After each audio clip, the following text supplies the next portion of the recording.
Hi, and welcome to another episode of Building Stuff with Randal. This week's episode is a little bit of a misnomer. I say this week's as if I'm doing these not all in one day. It's a little bit of a misnomer because we're not actually building anything. We are actually going to be playing with a robot called an ozobot, and those come prefabricated.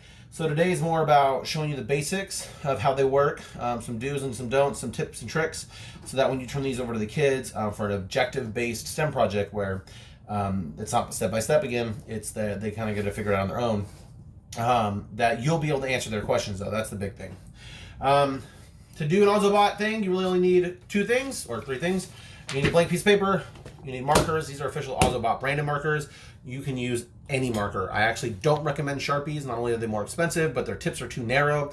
You do want a nice thick tip. And then of course, you need your ozobot unit itself. And if you want to, it's a big help to have the code sheets pre-printed. This is what I've been using for a while. You can print them out yourself from the ozobot website. I'm going to just stick these off to here for now. So the first thing you need to know about an ozobot is how it functions. So what it basically does is at the bottom of the ozobot, you see these yellow lights right here. These are color sensors. They let the ozobot know what they're on, how thick it is, and what color it is. And what they do is they actually will follow those colors, and then those colors can tell the ozobot to do certain things. Before we get started though, I should teach you how they work. Picture an ozobot as a face. Right where the ears would be is the on button. So you just click that and they turn on. And now, as a demonstration, I'm going to draw a line, right? A nice little curved line.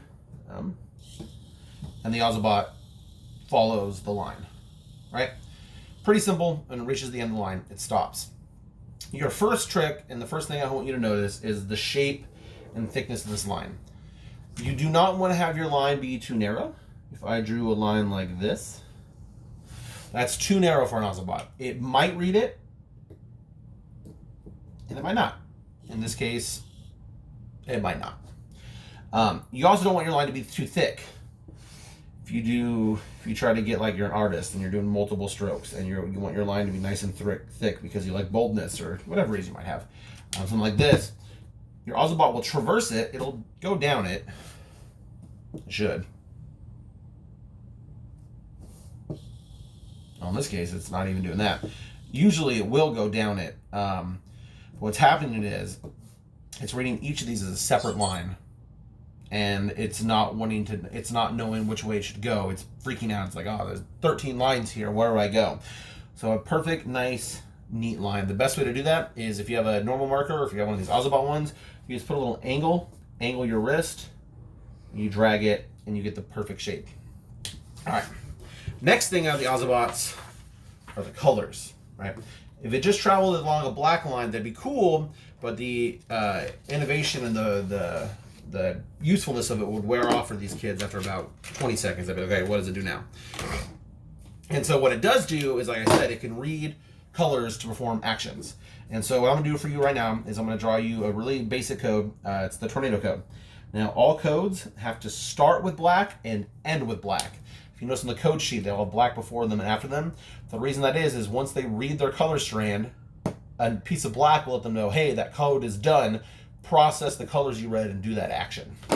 So a tornado, it's pretty simple. It's red, green, red, green. What I want you to notice is the size and shape of the colors I'm doing.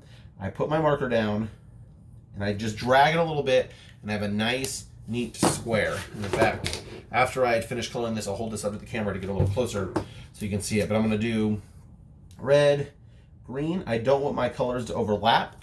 I want them to be a nice split line between them. Ozobots are a little forgiving, but the problem is, like, if you mix blue and red where they meet, you get purple. And the Ozobot will read that purple as a new color, as purple, and not as the red or blue that you want it to be. And it won't do the code. So I did a red, green, and if I did this right, the Ozobot should read it and should spin in a little circle after it reads it. Red, green. You can tell you did it because there it goes. The top of the head will flash the color that it read. So it spins a circle, it goes this way. I'm gonna do it one more time. Watch the top of the Ozobot's head. It's gonna go from red, green as it reads the information. Red, green, stops. It's going to spin. I'm gonna hold this up really quick so you can see what I'm talking about. See the length of the red, green, and the red, green. You don't want them to be too massive. A lot of kids are going to do this. I'm just going to let you know. They're going to do their line, and then they're either going to do one or two things. They're going to go red, green, these long rectangles. Red again, green again. And they're not going to understand why this isn't going to work. And the reason why this doesn't work, and I'll run it through so you can see.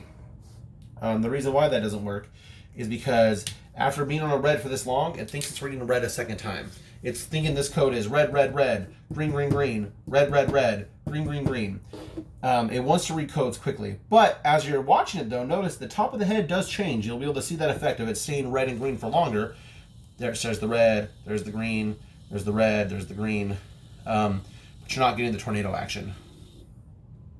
The other thing kids like to do, and this is just because they're young, is they like to color their lines vertically. They'll try to do their green like this, and then their red, almost like they're shading in a picture, right? Because that's what they're used to. They're used to, when they're drawing something, coloring it in by moving their marker big up, down streaks, filling in those white gaps, and then they'll try to put their white line after. And what's funny is, sometimes this works, but it's not going to work every time. It depends on if your marker goes in a straight line or not, because the distance away from each other is right, but the lines are way, way too big. Let's find out if this one works. Red, green, red, green. So for this one, it did the tornado. It's not going to do that every time, though. Sometimes it'll think the red is turning, and it'll actually go whoop and turn as if the line's trying to go up top. So this one will work occasionally. It won't work all the time. All right. So, codes. This is your code sheet. It's found on ozobot.com. Ozobot, O-Z-O-B-O-T. Actually, I don't know if it's ozobot.com, but it's ozobots. Just throw that into Google or Yahoo or Ask Jeeves or whatever you use. There's a lot of codes. There's codes that can control speed. Nitro boost, snail speed. There's codes that control line jumping. That doesn't mean it hops in the air. That means it leaves its current maze and goes and searches for another one. There's ones that get it to do zigzags or tornadoes. And when they get fancy, there's ones that actually do points if you're playing a game. This is the basics of coding. This is for any age group. Any kids will be interested in this. Kindergartners all the way to 12th grade. It's not the end all with ozobots. These little guys are amazing. They can be used for programming with a computer. They can be programmed with Bluetooth. They have infrared lasers they can shoot out. They can be taught to sing. They can be taught to make music. They can be taught to do all sorts of crazy things. But introductory today, coding with markers, it's great for any age group.